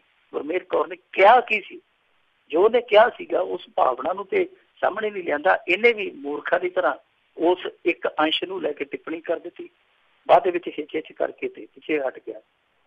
ਐਤਕੀ ਕੀ ਕੀਤਾ, ਜਿਸ ਦਿਨ ਇਹ ਬੰਗਲਾਦੇਸ਼ ਤੋਂ ਜਿੱਤੇ ਸਨ, ਇਹਨੇ ਇੱਕ ਟਵੀਟ ਕੀਤਾ, ਜੋ ਟਵੀਟ ਸਿੱਧੇ ਤੌਰ ਤੇ ਕਹਿ ਲਈਏ ਨਾ ਕਿ ਚਿੜਾਉਣ ਵਾਲਾ ਸੀਗਾ। ਬਹੁਤ ਹੀ ਮੈਂ ਕਹਾਂਗਾ ਕਿ ਭੱਦੇ ਕਿਸਮ ਦਾ ਟਵੀਟ ਸੀਗਾ। ਇਹਨੇ ਬੰਗਲਾਦੇਸ਼ ਵਾਲਿਆਂ ਨੂੰ ਪੋਤੇ ਕਿਹਾ ਕਿ ਤੁਸੀਂ ਪੋਤੇ ਹੋ, ਕੋਈ ਗੱਲ ਨਹੀਂ, ਚੰਗੀ ਕੋਸ਼ਿਸ਼ ਕੀਤੀ ਹੈ ਤੁਸੀਂ, ਤੇ ਹੁਣ ਫਾਦਰ ਡੇ ਤੇ ਪੁੱਤ ਨਾਲ ਮੈਚ ਆ, ਤੁਹਾਨੂੰ ਪਤਾ ਹੀ ਹੈ ਬਾਪ ਤੋਂ ਬਾਪ ਹੁੰਦਾ। ਇਸ ਤਰ੍ਹਾਂ ਦਾ ਟਵੀਟ ਕੀਤਾ, ਕੀ ਲੋੜ ਸੀ ਟਵੀਟ ਕਰਨ ਦੀ?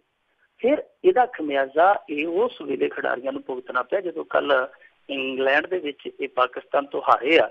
ਹਾਰ ਕੇ ਚਲੋ ਹਾਰ ਜਿੱਤ ਹੁੰਦੀ ਰਹਿੰਦੀ ਹੈ, ਉਹ ਤੇ ਕੋਈ ਚੱਕਰ ਨਹੀਂ ਹੈਗਾ, ਜਿਹਨੇ ਖੇਡਣਾ ਉਹਨੇ ਹਾਰਨਾ ਵੀ ਹੈ, ਜਿੱਤਣਾ ਵੀ ਹੈ। ਖਿਡਾਰੀ ਜਦੋਂ ਪ੍ਰੈਜੈਂਟੇਸ਼ਨ ਤੋਂ ਬਾਅਦ ਜਦੋਂ ਇਨਾਮ ਨੂੰ ਵੰਡ ਰਹੇ ਸੀ, ਇਨਾਮ ਵੰਡ ਸਮਾਰੋਹ ਦੇ ਵਿੱਚ ਸ਼ਾਮਲ ਹੋ ਕੇ ਹਾਸੇ ਠੱਟੇ ਵਾਲੇ ਹਲਕੇ ਮਾਹੌਲ ਦੇ ਵਿੱਚੋਂ ਵਾਪਸ ਪਰਤਦੇ ਪਏ ਸੀ ਤੇ ਕੁਛ ਪਾਕਿਸਤਾਨੀ ਸਮਰਥਕਾਂ ਨੇ ਘੇਰ ਲਿਆ। ਕਹਿੰਦੇ ਹਾਂ ਦੱਸੋ ਭਾਈ, ਟੁੱਟ ਗਈ ਨਾ ਕੋਹਲੀ ਆਕੜ ਤੇਰੀ? ਔਰ ਕੋਹਲੀ ਨਾਲ ਤੇ ਵੈਸੇ ਵੀ ਬੜੀ ਖਾਰ ਖਾਂਦੇ ਆ। ਤੁਹਾਨੂੰ ਸ਼ਾਇਦ ਯਾਦ ਹੋਣਾ, ਕੋਹਲੀ ਨੇ ਇੱਕ ਮੈਚ ਦੇ ਵਿੱਚ ਪਾਕਿਸਤਾਨ ਦੇ ਵਿਰੁੱਧ ਸੈਂਚੁਰੀ ਮਾਰ ਦਿੱਤੀ ਸੀ ਤੇ ਉਧਰ ਦੱਸਦੇ ਇੱਕ ਕੋਹਲੀ ਪਰਿਵਾਰ ਦੀ ਕੁੜੀ ਚੁੱਕ ਲਈ ਗਈ ਸੀ ਇਸ ਗੁੱਸੇ ਦੇ ਮਾਰਿਆ। ਇਸ ਕੋਹਲੀ ਦੇ ਤੰਜ ਤੋਂ ਬਾਅਦ ਵਾਰੀ ਆ ਗਈ ਮੁਹੰਮਦ ਸ਼ਮੀ ਦੀ। ਉਹਨਾਂ ਨੇ ਕਿਹਾ ਕਿ ਹਾਂ ਦੱਸ ਬਾਪ ਕੌਣ ਹੁੰਦਾ, ਬਾਪ ਹੁਣ ਕਿਹੜਾ ਦੱਸੋ? ਯਾਨੀ ਉਹ ਟਵੀਟ ਸਿੱਧੇ ਤੌਰ ਤੇ ਉੱਥੇ ਸਹਿਵਾਗ ਦਾ ਜਿਹੜਾ ਉਹ ਜ਼ਿਕਰਤ ਹੋਇਆ, ਹਾਂ ਦੱਸੋ ਹੁਣ ਪਿਓ ਕੌਣ ਆ? ਸੋ ਇਹਨਾਂ ਨੂੰ ਗੱਲ ਇਹ, ਜਿਹੜਾ ਮੁਹੰਮਦ ਸ਼ਮੀ ਥੋੜਾ ਜਿਹਾ ਗੁੱਸੇ ਖੋ ਰਿਹਾ, ਉਹ ਦੱਸਦੇ ਆ ਕਿ ਪੈ ਗਿਆ ਔਰ ਲੜ ਪੈ ਲੱਗਾ ਸੀਗਾ। ਉੱਥੇ ਜਾ ਕੇ ਧੌਲ ਤਫਾ ਵੀ ਕਰ ਸਕਦਾ ਸੀ। ਇੱਕ ਵਾਰੀ ਇੰਜਮਾਮੁਲ ਹੱਕ ਹੈ ਜਿਹੜਾ, ਉਹ ਚੱਲਦੇ ਮੈਚ ਦੇ ਵਿੱਚ ਜਾ ਕੇ ਬੈਠ ਲੈ ਕੇ ਪੈ ਗਿਆ ਸੀ, ਕੁੱਟ ਕੱਟਿਆ ਸੀ ਉਹਨੇ ਆਲੂ ਕਿਹਾ ਸੀ 2-3 ਵਾਰੀ। ਇਸ ਤਰ੍ਹਾਂ ਦੀ ਨੌਬਤ ਕੱਲ ਵੀ ਆ ਗਈ ਸੀ ਮੁਹੰਮਦ ਸ਼ਮੀ ਨੂੰ। ਐਨ ਮੌਕੇ ਤੇ ਜਿਹੜਾ ਮਹਿੰਦਰ ਸਿੰਘ ਧੋਨੀ ਹੈ ਸਾਬਕਾ ਕਪਤਾਨ, ਉਹਨੇ ਵਰਚਾਇਆ, ਉਹਨੇ ਆਖਿਆ ਕਿ ਨਹੀਂ ਇਸ ਤਰ੍ਹਾਂ ਦੀ ਗੱਲਬਾਤ ਨਹੀਂ ਕਰਨੀ। ਉਹ ਵਰਚਾ ਕੇ ਇਹਨੂੰ ਡਰੈਸਿੰਗ ਰੂਮ 'ਚ ਲੈ ਗਿਆ। ਮਤਲਬ ਕਿ ਉਹ ਕੀਤੀਆਂ ਲੱਭੀ ਦੀਆਂ ਤੇ ਗਈਆਂ ਪੇਸ਼ ਦੁੱਲੇ ਤੇ ਆ ਕੀਤੀਆਂ ਕਿਸੇ ਨੇ ਤੇ ਉੱਥੇ ਪੇਸ਼ ਇਹਨਾਂ ਦੇ ਆ ਗਈਆਂ। ਹਾਰ ਜਿੱਤ ਦਾ ਮਸਲਾ ਨਹੀਂ ਸੀ ਉੱਥੇ, ਅਸਲ ਦੇ ਵਿੱਚ ਉੱਥੇ ਮਸਲਾ ਜਿਹੜਾ ਸਹਿਵਾਗ ਦਾ ਟਵੀਟ ਸੀਗਾ ਉਹਨੇ ਬਹੁਤ ਜ਼ਿਆਦਾ ਭੜਕਾਇਆ। ਦੂਜੀ ਗੱਲ ਇਹ ਆ ਕਿ ਦੇਖੋ ਵਰਿੰਦਰ ਸਹਿਵਾਗ ਹਰੇਕ ਮਸਲੇ 'ਚ ਟੰਗ ਅੜਾਈ ਜਾਂਦਾ, ਹਰੇਕ ਮਸਲੇ 'ਚ ਟੰਗ ਅੜਾਈ ਜਾਂਦਾ, ਜਦ ਕਿ BCCI ਦਾ ਕਮੈਂਟੇਟਰ ਹੈ। ਆਮ ਤੌਰ ਤੇ ਕੀ ਹੈ ਕਿ ਜਦੋਂ ਖਿਡਾਰੀ ਰਿਟਾਇਰ ਵੀ ਹੋ ਜਾਂਦੇ ਆ, ਜਿਹੜਾ BCCI ਦਾ ਇੱਕ ਜ਼ਾਬਤਾ ਹੈ ਉਹਨਾਂ ਤੇ ਲਾਗੂ ਰਹਿੰਦਾ, ਪਰ ਪਤਾ ਨਹੀਂ ਕਿਉਂ ਵਰਿੰਦਰ ਸਹਿਵਾਗ ਇਹੋ ਜਿਹੀਆਂ ਆਪ ਉਧਰੀਆਂ ਕਰਦਾ, ਕੋਈ ਉਹਨੂੰ ਪੁੱਛਦਾ ਨਹੀਂ, ਦੱਸਦਾ ਨਹੀਂ। ਹੁਣ ਇਹਨੇ ਇੰਡੀਅਨ ਟੀਮ ਦੀ ਕੋਚਿੰਗ ਲਈ ਵੀ ਫਾਰਮ ਭਰਿਆ ਔਰ ਸਾਰਿਆਂ ਨੇ ਆਪਣਾ ਬਾਇਓਡਾਟਾ ਲਿਖਿਆ, ਸਾਰਿਆਂ ਨੇ ਆਪਣੀਆਂ ਖਾਸੀਅਤਾਂ ਲਿਖੀਆਂ, ਤਜਰਬਾ ਲਿਖਿਆ, ਇਹਨੇ ਕੁਛ ਲਿਖਿਆ ਨਹੀਂ।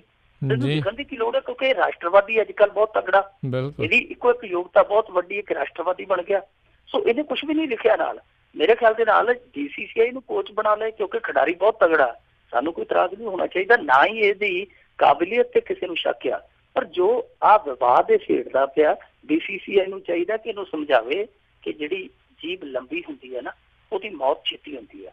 ਸੋ ਇਸ ਜੀਭ ਨੂੰ ਉਹ ਕੰਟਰੋਲ ਕਰੇ, ਕਿਉਂਕਿ ਦੇਖੋ ਜੇ ਟਿਕਟ ਹੀ ਲੈਣੀ ਹੈ ਭਾਰਤੀ ਜਨਤਾ ਪਾਰਟੀ ਤੋਂ, ਅੱਗੇ ਬਹੁਤ ਸਾਰੇ ਕ੍ਰਿਕਟਰ ਹੈ ਜਿਹੜੇ ਟਿਕਟਾਂ ਲੈ ਗਏ, ਕਾਂਗਰਸ ਵੱਲੋਂ ਮੁਹੰਮਦ ਅਜ਼ਹਰਉਦੀਨ, ਭਾਰਤੀ ਜਨਤਾ ਪਾਰਟੀ ਵੱਲੋਂ ਕੀਰਤੀ ਆਜ਼ਾਦ, ਕ੍ਰਿਕਟਰ ਲੈ ਗਏ ਟਿਕਟਾਂ। ਜੇ ਟਿਕਟਾਂ ਹੀ ਲੈਣੀਆਂ ਤੇ ਫਿਰ ਟਵੀਟਾਂ ਦੇ ਜ਼ਰੀਏ ਜੇ ਟਿਕਟ ਹਾਸਲ ਹੁੰਦੀ ਹੈ ਤੇ ਚੁੱਪ ਕਰਕੇ ਭਾਰਤੀ ਜਨਤਾ ਪਾਰਟੀ ਦੇ IT ਸੈੱਲ ਦਾ ਮੁਖੀ ਬਣ ਜਾ, ਨਾਲੇ ਟਵੀਟ ਵਾਲਾ ਸ਼ੌਂਕ ਲਾਈ ਗਿਆ, ਨਾਲੇ ਟਿਕਟ ਮਿਲ ਜਾਊ।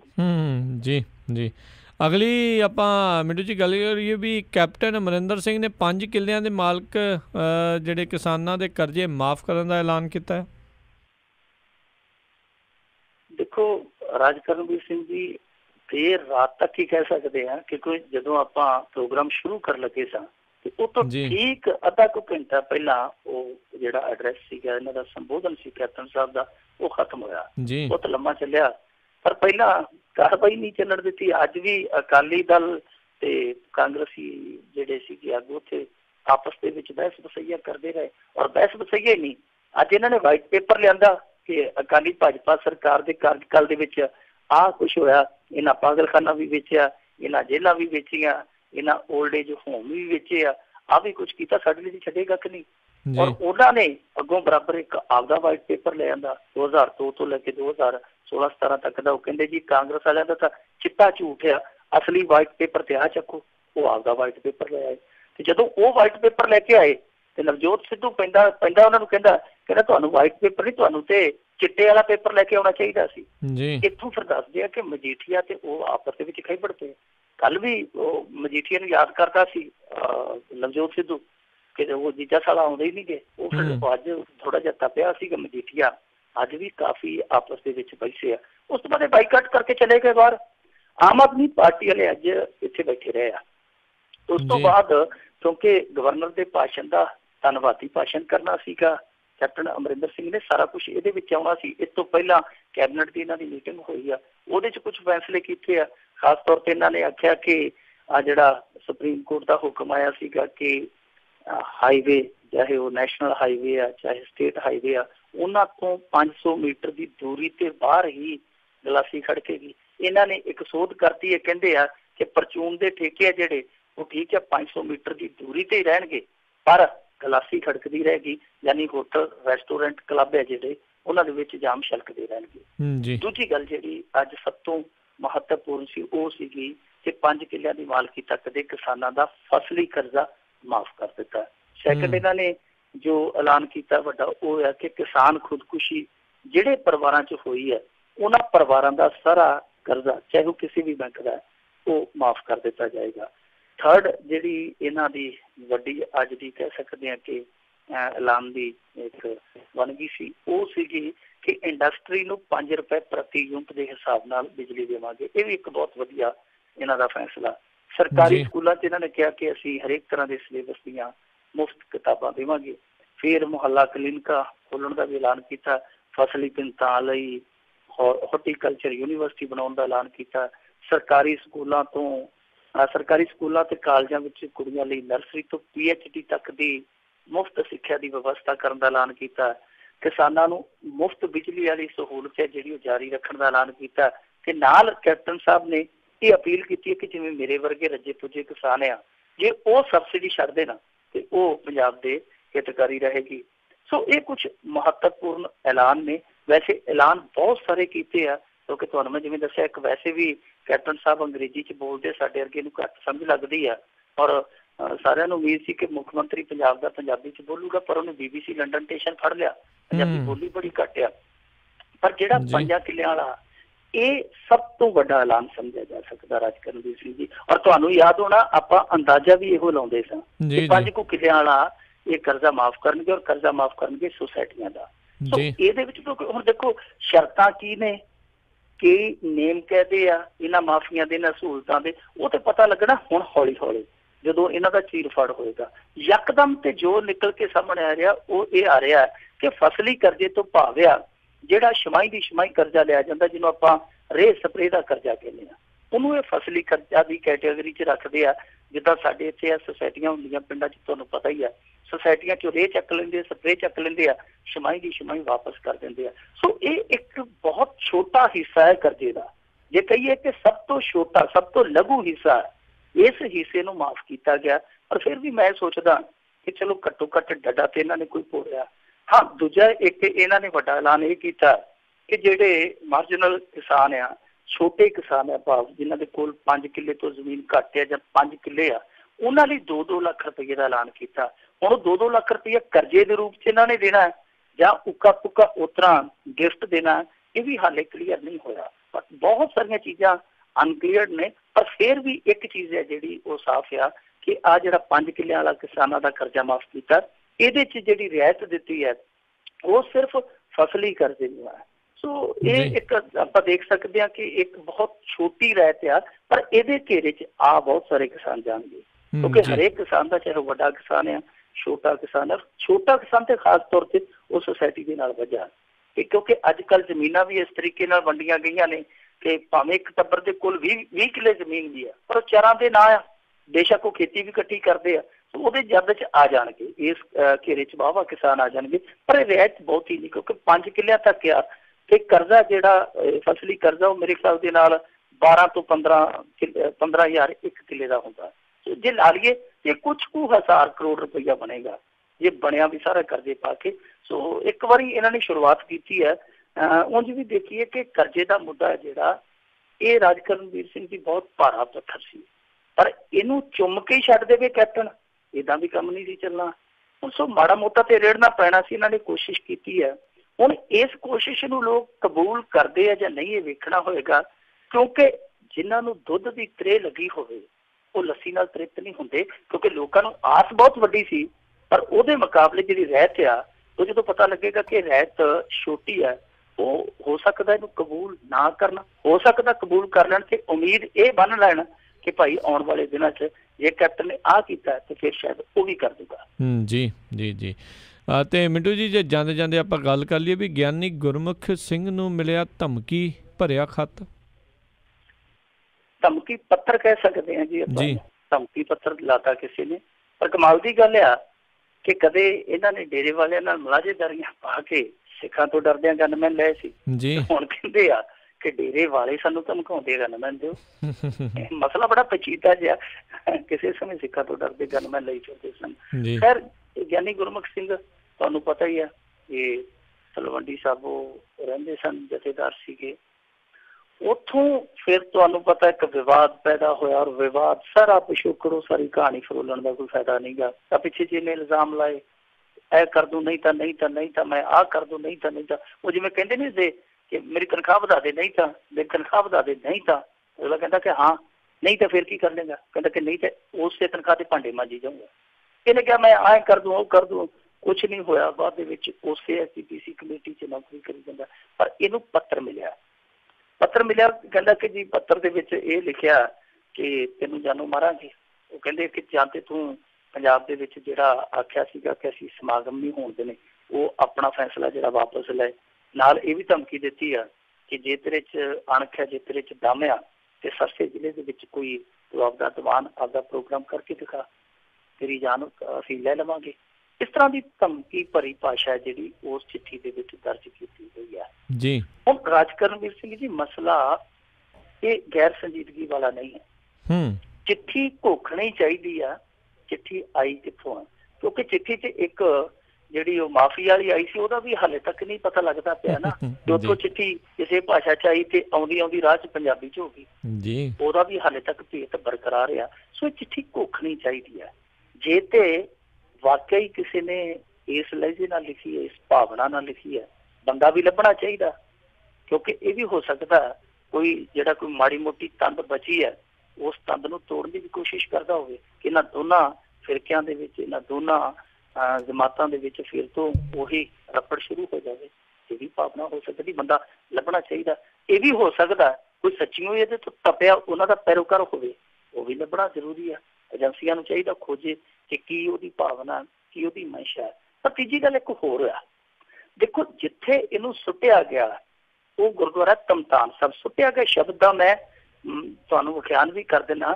ਸੁੱਟਿਆ ਗਿਆ ਸ਼ਬਦ ਮੈਂ ਇਸ ਕਰਕੇ ਕਹਿਣਾ ਕਿਉਂਕਿ ਕਮੇਟੀ ਦੇ ਮੁਲਾਜ਼ਮ ਆਪਸ ਦੇ ਵਿੱਚ ਜਦੋਂ ਗੱਲਾਂ ਕਰਦੇ ਆ ਤੇ ਉਹ ਇਹ ਕਹਿੰਦੇ ਆ ਕਿ ਜਿਹਦੀ ਧਮਤਾਨ ਸਾਹਿਬ ਬਦਲੀ ਹੋ ਗਈ ਨਾ, ਉਹ ਸਮਝ ਲਓ ਕਾਲੇ ਪਾਣੀ ਚਲੇ ਗਿਆ।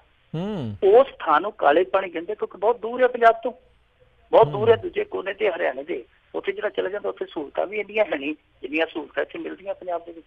ਸੋ ਉਹ ਕਮੇਟੀ ਵਾਲੇ ਆਪਣੀ ਭਾਸ਼ਾ ਦੇ ਵਿੱਚ ਕਹਿੰਦੇ ਆ ਕਿ ਉਹ ਤੇ ਇੱਕ ਤਰ੍ਹਾਂ ਨਾਲ ਕਮੇਟੀ ਮੁਲਾਜ਼ਮਾਂ ਲਈ ਕਾਲੇ ਪਾਣੀ ਦੀ ਸਜ਼ਾ ਹੈ।